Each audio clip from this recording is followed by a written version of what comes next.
Student, इससे पहले video में हमने आपके डीजल इंजन के बारे में, डीजल इंजन के कौन कौन से मेन कंपोनेंट होते हैं उसके बारे में डिस्कस किया था। ठीक है, तो उसके बाद जो लास्ट टाइम पर हमने जो डिस्कस किया उसमें हमने बताया आपको कि डीजल पावर प्लांट का लेआउट डायग्राम क्या होता है। उसके एक करके उसके बारे में आप देख सकते हैं। ये आपका डीजल पावर प्लांट का लेआउट डायग्राम है। ठीक है, इसके बारे में हमने इससे पहले वीडियो में काफ़ी डिटेल में डिस्कस किया है, तो इसको बस छोड़ देते हैं। जो नेक्स्ट टॉपिक जो आज शुरू करना है वो है आपका सिलेक्शन ऑफ डीजल इंजन। ठीक है, तो ये लगभग आपके डीजल इंजन के लास्ट 2 टॉपिक बस रह गए हैं। तो उसमें से आपका एक जो सेकेंड लास्ट है वो है सिलेक्शन ऑफ डीजल इंजन। तो किसी भी डीजल इंजन का सिलेक्शन करते समय कुछ बातों का ध्यान रखना चाहिए, और कौन कौन सी बातें हैं उसके बारे में हम एक एक करके डिस्कस करने वाले हैं। तो शुरू करते हैं। जो पहला आपका डीजल इंजन को सिलेक्शन करते समय जो पहली बात उसमें ध्यान रखनी रहती है वो है उसका फ्रेम। किसी भी आपके डीजल पावर प्लांट में, ठीक है, किसी डीजल पावर प्लांट में जो डीजल इंजन हॉरिजॉन्टल तथा वर्टिकल दोनों फ्रेम में उपलब्ध होते हैं। ठीक है, तो कोई भी आपका डीजल पावर प्लांट के लिए कोई भी डीजल इंजन होता है वो हॉरिजॉन्टल तथा वर्टिकल दोनों फ्रेम में उपलब्ध होते हैं। तो इसलिए हम अपनी आवश्यकता अनुसार हमें डीजल इंजन हॉरिजॉन्टल चाहिए या वर्टिकल चाहिए, तो उस अकॉर्डिंग हम उसका सिलेक्शन किया जाता है। ठीक है, दूसरा है आपका स्पीड। तो डीजल इंजन का जब भी सिलेक्शन किया जाता है भी उसकी स्पीड भी मैटर करता है। कि जैसे कोई भी आपका डीजल पावर प्लांट है, जो डीजल इंजन जो आपके जनरली लो, मीडियम तथा हाई स्पीड के उपलब्ध होते हैं। तो ये तो कोई भी आपका इंजन हो, ये तो कॉमन बात है कि जो उसका स्पीड होगा वो 3 रेंज में होगा, या तो आपका काफ़ी लो होगा, या मीडियम होगा, या काफ़ी हाई होगा। ठीक है, ये तीनों रेंज आपके होंगे। ठीक है, ये आपके प्राय पाए जाते हैं। लेकिन जो जनरली जो आपके कोई डीजल इंजन का जो स्पीड होता है जनरली वो लगभग 200 से लेके 1000 आरपीएम होता है। ठीक है, कोई भी डीजल इंजन है उसका जनरली जो स्पीड होता है वो आपका 200 से लेके 1000 आरपीएम होता है।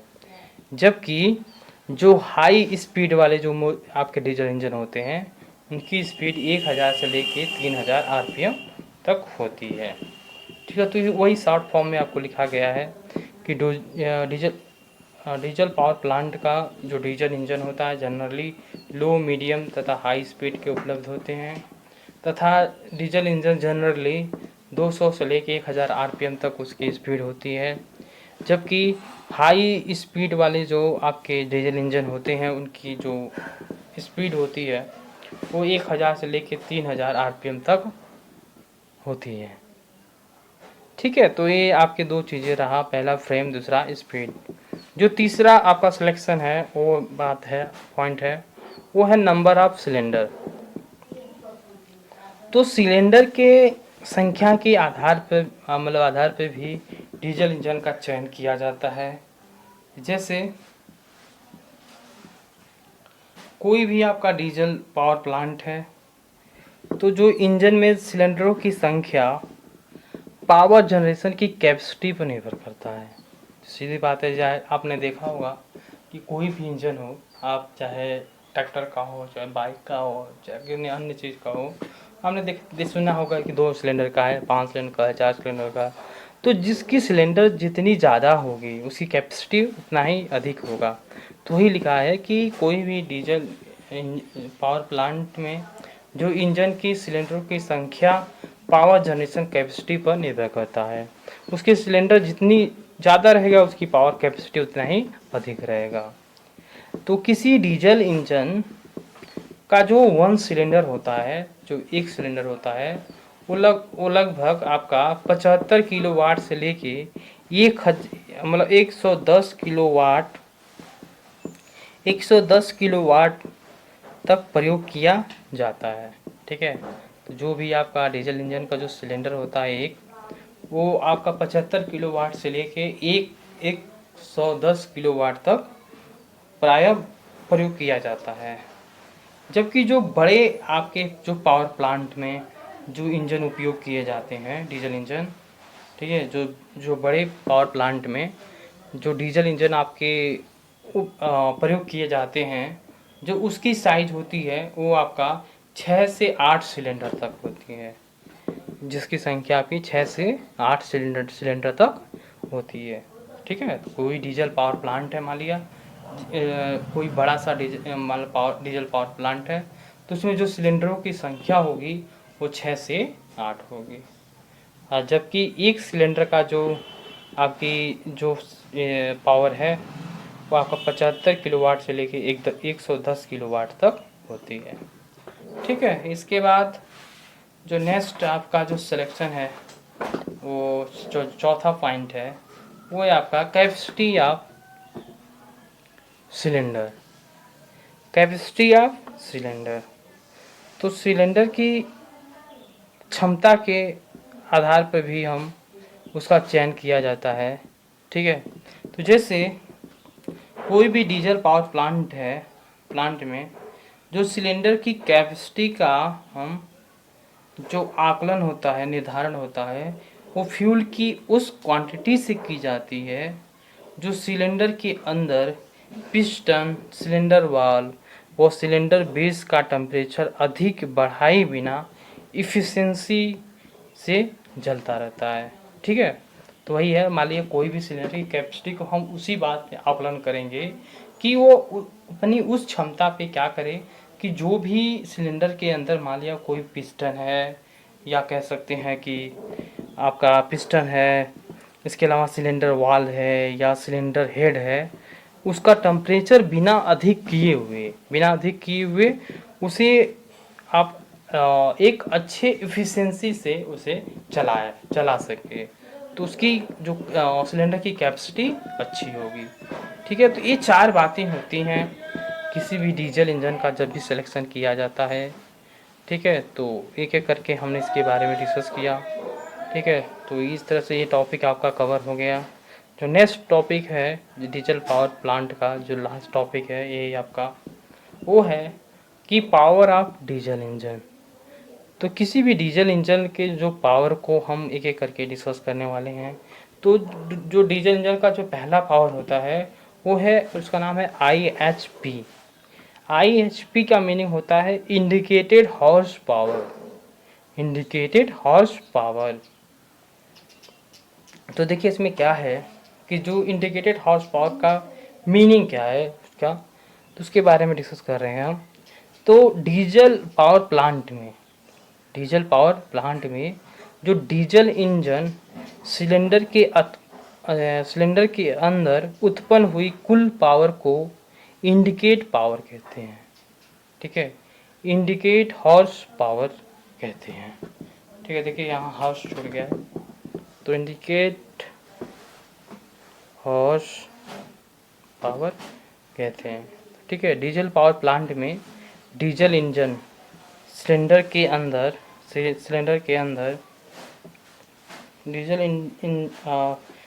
अंदर उत्पन्न हुई कुल जो शक्ति होती है, पावर को हम इंडिकेटेड हॉर्स पावर कहते हैं। इसका एक फार्मूला है, आप देखिए, indicated horse power equal to होता है NPM/LAN के डिवाइड बाई 16 वाट होता है। देखिए इसकी मीनिंग क्या है। N का मीनिंग है नंबर ऑफ सिलेंडर, वही बताया कि कोई भी आपका डीजल इंजन है तो सिलेंडर पर निर्भर करता है कि उसकी मतलब जितना सिलेंडर अधिक रहेगा उसकी कैपेसिटी उतनी अधिक रहेगी। तो N क्या है, नंबर ऑफ सिलेंडर है। PM क्या है, मीन प्रेशर है। जो PM है वो मीन प्रेशर है। L आपका स्ट्रोक लेंथ है, L आपकी स्ट्रोक लेंथ है।